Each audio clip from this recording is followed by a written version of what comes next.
This is Coach Gaz with the Juggernaut Thought. Today it is about the thin E line. Now the thin E line is a term I coined and it refers specifically to ego, although it can also go to external in terms of external or extrinsic motivation. A big part of self-improvement is ego, and if you look at the physical sense, a big part of physical improvement inevitably and hopefully is that you have some sort of positive body composition or physique change or movement change, something physical, right?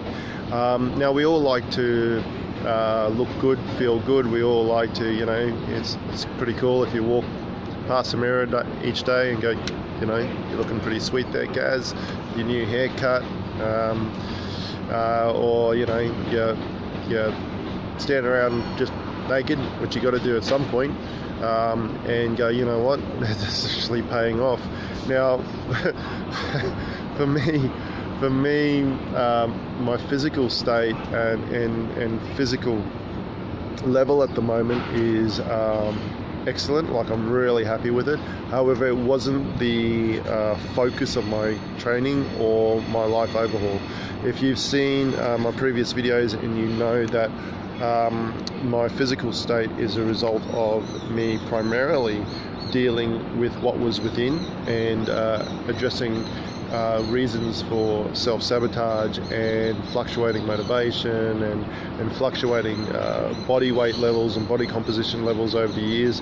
My current physical state, which is, everything's ticked in the right boxes. I'm sub 10% body fat, a good amount of muscle, like I'm lean, I'm dealing with a lot of movement issues, and I feel really good.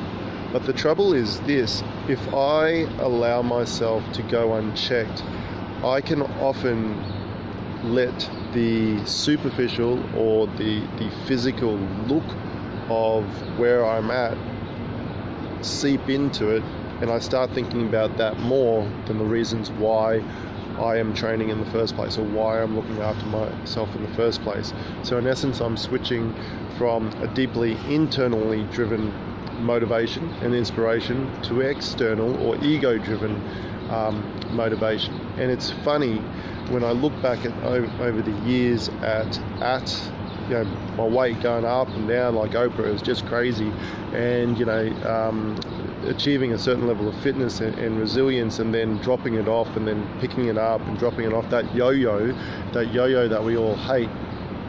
Each time there was a moment there or a transition there where I let my ego seep in, and I started to become a little bit too focused on that, a little bit too focused on the external, and I didn't like it. Like, I liked it because I liked the look of it, but I didn't like where it went, because ultimately what happened was that I would lose that inspiration, I would lose that motivation, and it just wasn't as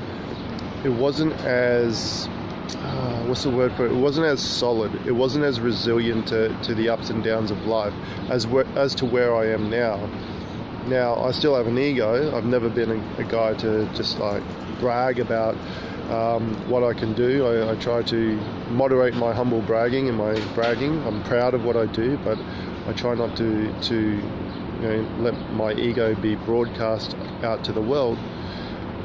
But I have to I choose to ensure that when I have that thought process, that story that, oh, Gaz, you're looking all right, maybe you should train a little bit more, drop that 8% down to 7% and focus on that, or drop that level of skeletal muscle up 2 kilos, that doesn't become my sole focus, because if that becomes my focus, then it's ego, it's external, and it sets me up for self-sabotage, and it sets me up for failure, and it doesn't actually get me any closer to where I want to be.